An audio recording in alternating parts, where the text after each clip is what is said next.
Penguasa Kuil Surgawi. Bab 191. Setelah Zan pergi, Qiannian masuk dari luar, berjalan ke sisi An, mengerutkan kening pada An dan berkata, "An, kamu seharusnya tidak memberitahu Zan hal-hal itu. Faktanya, identitasnya sebagai penguasa istana sudah lama aku mengerti. Ketua istana juga menyuruhku untuk tidak menyelidikinya, dan kamu, Lu Mi. Ketua istana tidak akan menyelidiki siapapun di antara kalian, jadi kamu seharusnya tidak mengatakan itu kepada Zan sekarang, itu mungkin merusak persaudaraanmu." An mengusap pelipisnya dan berkata, "Yah, aku melakukan sesuatu yang salah. Aku hanya terlalu khawatir. Aku merasa perubahan besar akan datang, dan aku merasa sedikit tidak nyaman." Qiannian mengangguk dan berkata, "Yah, seperti yang baru saja dikatakan Zan, di antara kalian berempat dan 4 Raja Surgawi dari Kuil Surga, siapa di antara kalian yang tidak mengetahui rahasiamu? Bahkan penguasa kuil pun tidak mengetahuinya. Tapi dia tidak pernah bertanya, bahkan jika kamu mengetahuinya, kamu tidak akan mengatakannya. Kuil Tianshan adalah sebuah organisasi, tetapi itu juga merupakan rumah bagi kita semua." An mengangguk, "Maaf, saya mengerti." Qiannian mengangguk dan berkata, "Baiklah, tidak apa-apa. Kamu harus segera menarik energimu dan menerobos. Aku tidak akan mengganggumu lagi." Setelah Qiannian selesai berbicara, dia keluar dengan sepatu hak tinggi hitam. Sudah ada aura samar Raja Surgawi yang meresap ke dalam tubuhnya, dan dia akan menerobos menjadi Raja Surgawi. An memandang Qiannian di depannya, dan berkata dengan tatapan yang rumit, "Qiannian, setelah saya menerobos ke tingkat Kaisar, bisakah Anda memberi saya kesempatan?" Tubuh Qiannian berhenti, dan dia berdiri membelakangi An, dengan bekas kerumitan dan rasa sakit yang mendalam di wajahnya yang halus dan cantik. Setelah beberapa saat, dia menggelengkan kepalanya dan berkata, "An, maafkan aku mungkin tidak akan pernah jatuh cinta dengan orang lain seumur hidupku." Setelah Qiannian selesai berbicara, dia terdiam. Yami selalu menyukainya, tapi hanya sedikit orang di Kuil Surgawi yang mengetahuinya. Tapi dia tidak menyukai An, dan dia merasa akan sulit baginya untuk menyukai pria lain lagi dalam hidupnya. Di belakang Qiannian, An juga terdiam. Setelah beberapa saat, dia tersenyum, tapi dalam senyuman itu, ada juga sedikit rasa sakit yang luar biasa di kedalaman matanya.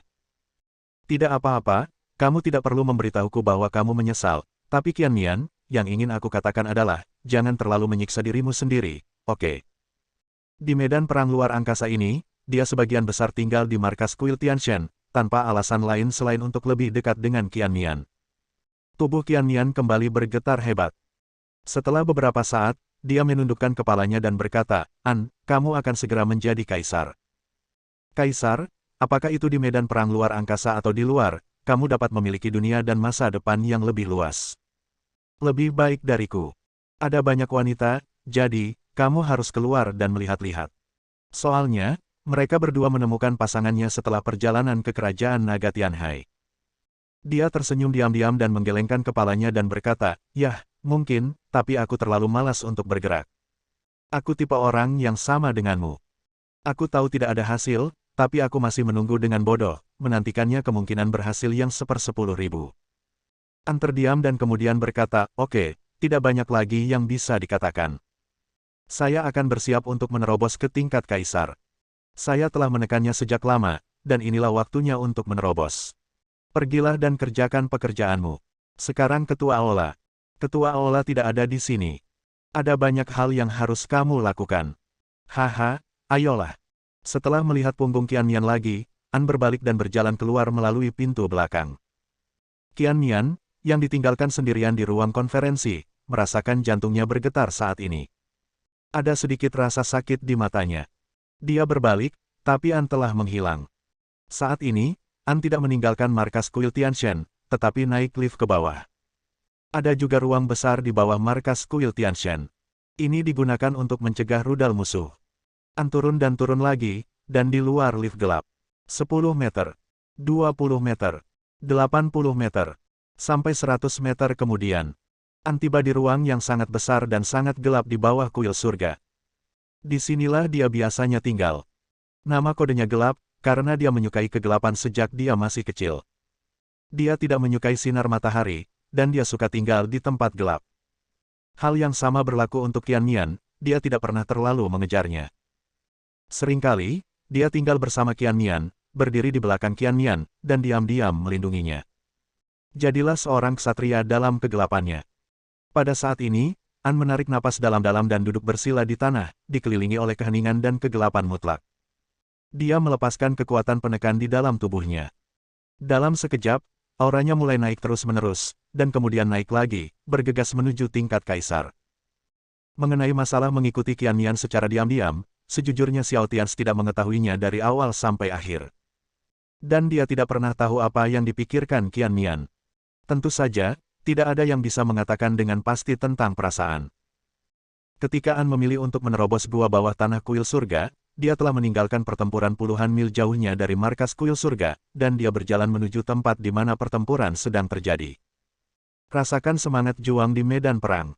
Dan saat dia berjalan semakin jauh, auranya mulai meningkat sedikit demi sedikit. Tingkat kaisar. Jika saya tidak ingin menjadi lebih sempurna, saya pasti sudah menerobosnya sejak lama.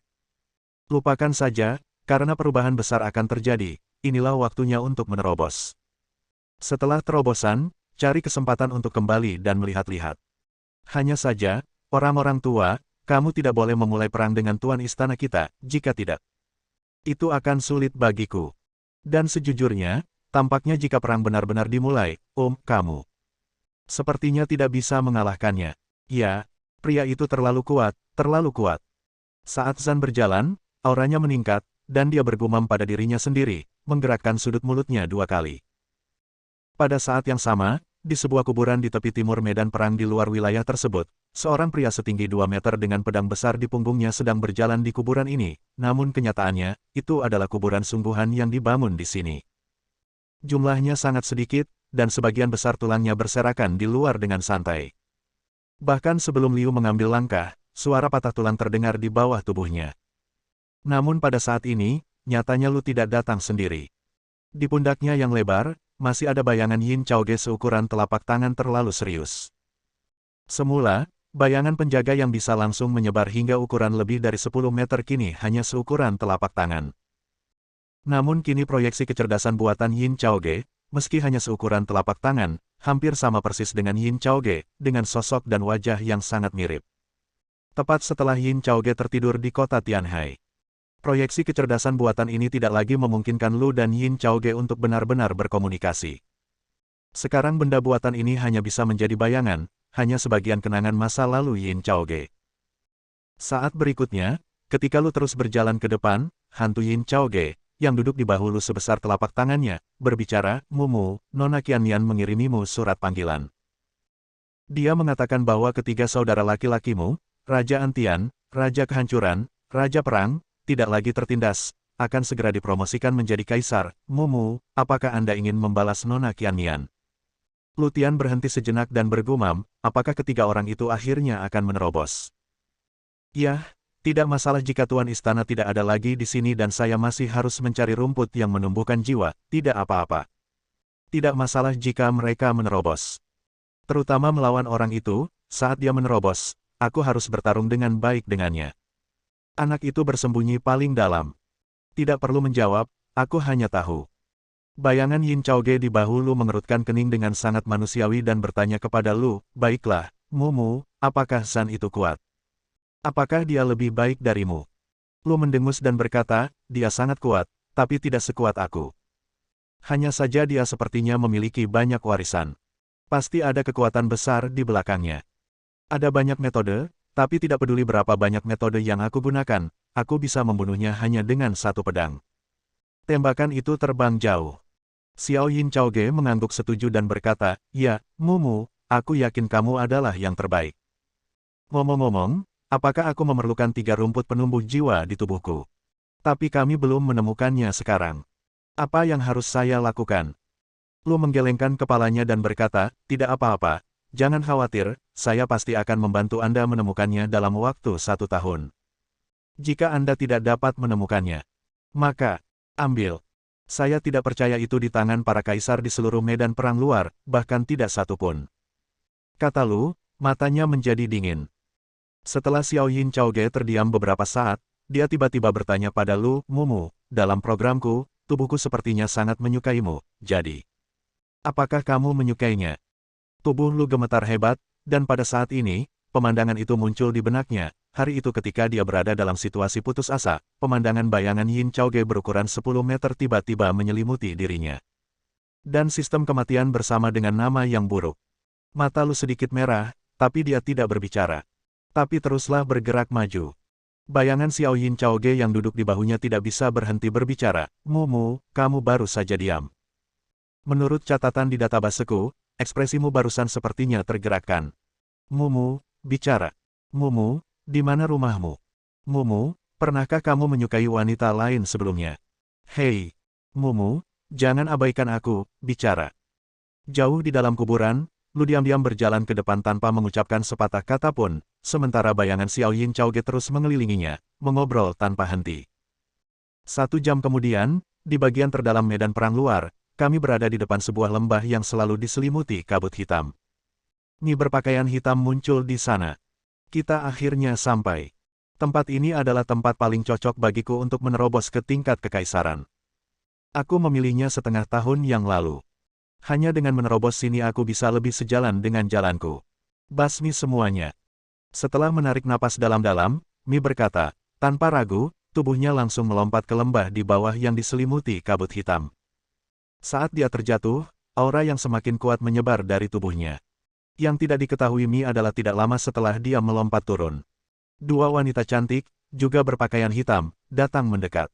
Yang satu tingginya hampir sama dengan Liu, dan yang lainnya lebih pendek tetapi tingginya masih lebih dari 1,7 meter.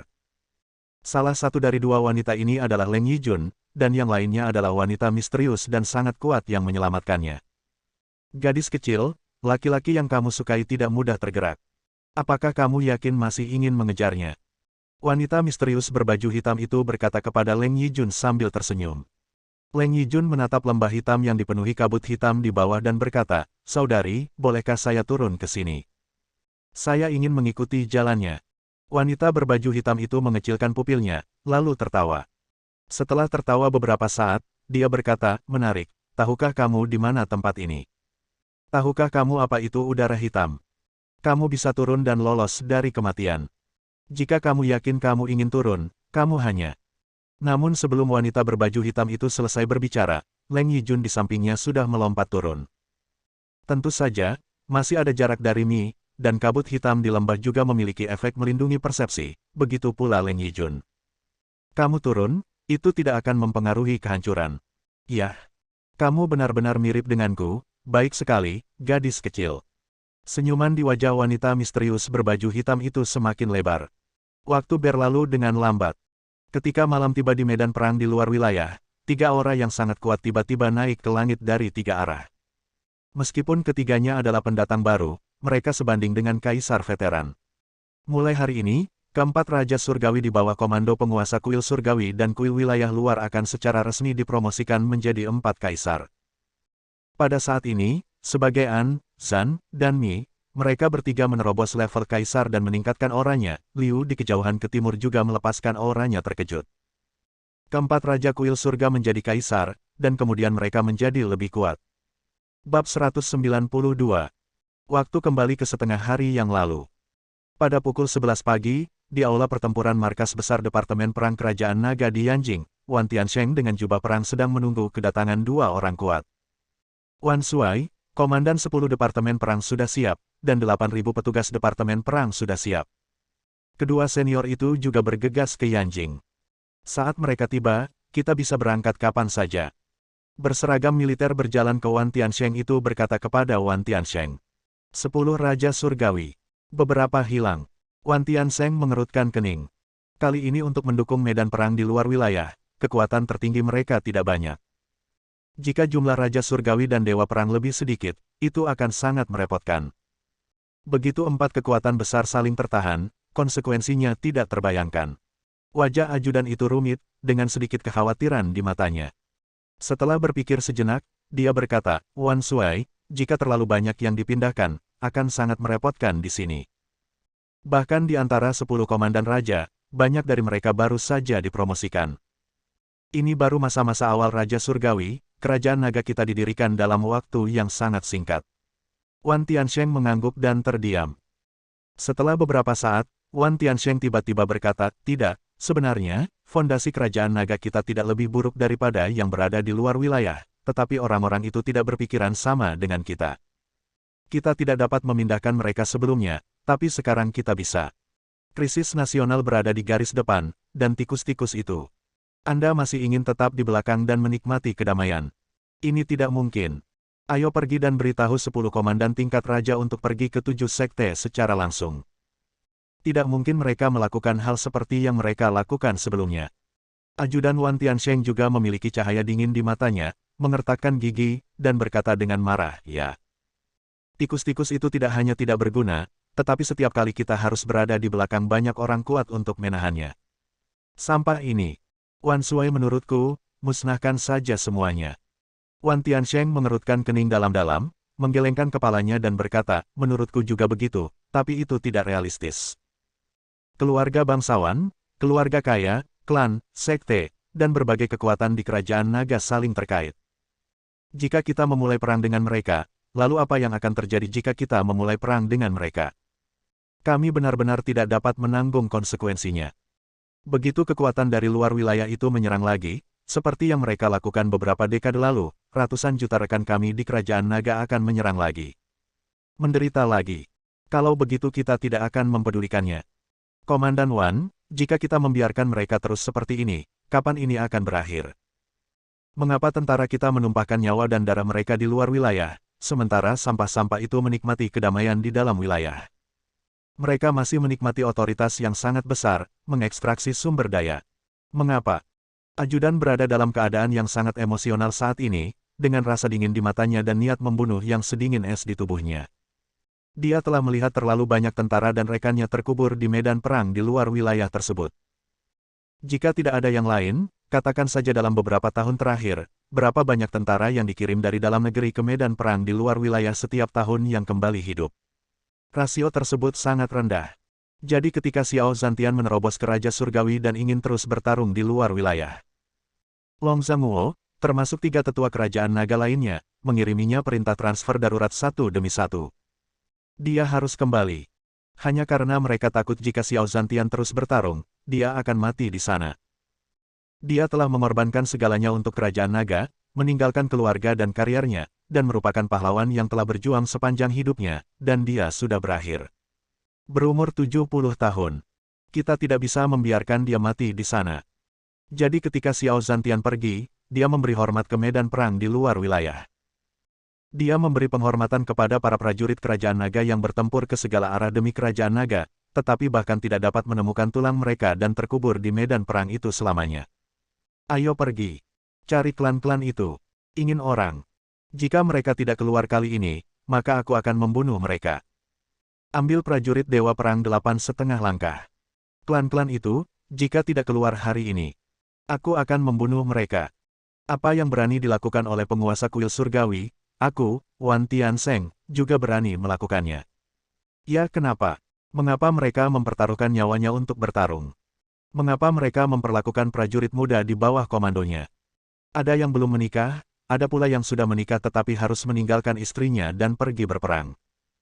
Dan beberapa anak baru saja lahir, tetapi para prajurit muda bahkan tidak melihat atau menggendong mereka, jadi mereka harus dikirim ke medan perang di luar wilayah. Mengapa? Wan Tiansheng marah. Ini juga alasan mengapa Long Zhangguo telah menekannya sebelumnya. Dia sangat emosional dan terkadang ekstrim. Dia mirip dengan Xiao Tians. Long Zhangguo takut impulsifnya akan mempengaruhi seluruh tubuhnya. Ketika mendapat masalah di dalam dan luar negeri, itu akan merepotkan. Tapi sekarang Long Zhangguo telah mengundurkan diri, dan si Elang Wan Tiansheng bertanggung jawab atas Departemen Perang, maka dia akan mengikuti strateginya. Hari itu, Komandan Long yang lama bertanya kepada penguasa Istana Surgawi, apa yang akan terjadi jika dia, penguasa Istana Surgawi, mengambil alih Departemen Perang Kerajaan Naga. Pada saat itu, penguasa Istana Surgawi mengatakan 5 pembunuhan. Saya merasa apa yang dia katakan itu benar. Jika Kerajaan Naga kita ingin berdiri kokoh di dunia lagi, untuk mendapatkan kembali kejayaan masa lalu, Anda harus melalui rasa sakit. Kumpulkan tim dan jangan pergi. Untuk datang ke Departemen Perang dan langsung pergi ke klan Timur. Sembunyikan dan hancurkan secara langsung. Jika sekte itu berani mengambil tindakan, maka aku akan menyerahkan semua kekuatan di luar wilayah. Pada saat ini, Mata Wan Tiansheng bersinar dengan cahaya yang tajam. Ketika kerajaan naga pertama kali didirikan beberapa dekade yang lalu, negara itu miskin dan lemah. Pada saat itu, Departemen Perang Kerajaan Naga, belum lagi tingkat kaisar, bahkan Raja Surga memiliki negarawan yang berperang naga, dan Dewa Perang memiliki 3 atau 2 kucing besar dan anak kucing, yang sangat menyedihkan. Oleh karena itu, Long Zhangguo harus menandatangani kontrak dengan klan dan berbagai kekuatan tersembunyi di dalam wilayah tersebut. Tapi sekarang berbeda. Baru pagi ini, laporan buruk terus berdatangan dari medan perang di luar wilayah. Dan begitu perang terjadi di luar wilayah, semua prajurit kerajaan naga yang Anda tinggalkan akan musnah. Bukan berarti mereka tidak bisa berlari tanpa kaki. Merekalah yang akan berjuang sampai akhir. Biarpun hanya 1 orang yang hadir, dia tidak akan meninggalkan posisinya sampai dia dihancurkan sepenuhnya oleh lawan. Jadi Wan Tiansheng cemas. Dan hari ini, 2 orang kuat datang lagi, yang membuatnya semakin percaya diri. Dan misalnya, apa yang dikatakan Wan Tiansheng barusan, jika kekuatan tersembunyi di dalam wilayah tersebut berani menimbulkan masalah. Lalu dia benar-benar berani meninggalkan medan perang ekstrateritorial dan menyerahkan gerbang pertama ke kerajaan naga. Rekrut semua pasukan kembali dan pertahankan wilayah itu. Long Zhangguo tidak berani melakukan ini, tetapi dia melakukannya. Kalian yang bersembunyi juga berasal dari kerajaan naga, tapi jangan paksa aku. Wan Tiansheng bergumam di dalam hatinya. Saat berikutnya, Wan Tiansheng berteriak kepada ajudan, beritahu 7 klan gerbang bahwa saya, Wan Tiansheng, akan tiba di klan timur dalam waktu setengah jam dan meminta semua kepala klan mereka untuk lewat. Siapapun yang tidak pergi akan dihancurkan. Ya, Wan Suai. Ajudan memberi hormat militer kepada Wan Tiansheng dan pergi bersiap. Dan tunggu sampai ajudan membuat pengaturan. Wan Tiansheng melihat layar besar di tengah aula yang menunjukkan situasi di medan perang di luar wilayah. Tarik napas dalam-dalam. Apa yang tidak berani dilakukan oleh Long Zhangguo selama beberapa dekade sebenarnya adalah sesuatu yang dia khawatirkan di dalam hatinya. Karena jika salah mengambil langkah, kerajaan naga akan hancur. Ada juga contoh kekhawatiran Wan Tiansheng. Seperti halnya dinasti di negeri ini ratusan tahun lalu. Beberapa dinasti ingin berperang dengan sekte tersebut setelah pasukannya menjadi kuat, namun pada akhirnya sekte tersebut bersatu dan menghancurkan mereka. Contoh seperti ini telah terjadi berkali-kali selama beberapa ribu tahun terakhir. Ini juga merupakan alasan mendasar mengapa Long Zhangguo tidak berani sepenuhnya menghadapi kekuatan-kekuatan tersembunyi tersebut. Tuan Kuil Surgawi, jika kita pergi, majulah dan aku akan memimpin tuntutan untukmu. Mata Wan Tiansheng dalam. Dia harus melakukan ini dalam situasi saat ini. Faktanya, kerajaan naga kini berada dalam kondisi konflik internal dan eksternal. Tetua pertama dan beberapa tetua lainnya selalu mengintimidasi kekuatan tersembunyi yang terkuat, dan ditahan dengan ketat, tidak dapat bergerak. Di medan perang ekstrateritorial, pasukan ekstrateritorial telah membentuk kembali aliansi Z8.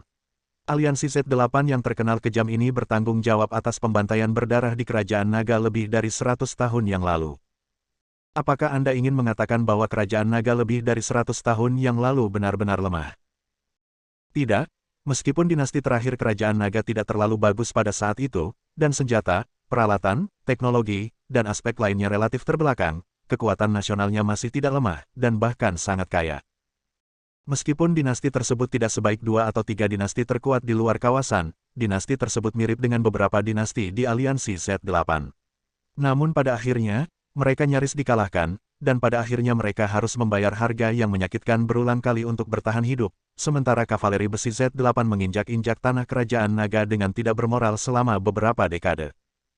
Dan sekarang aliansi terkenal itu telah terbentuk kembali, situasinya sudah sangat berbahaya.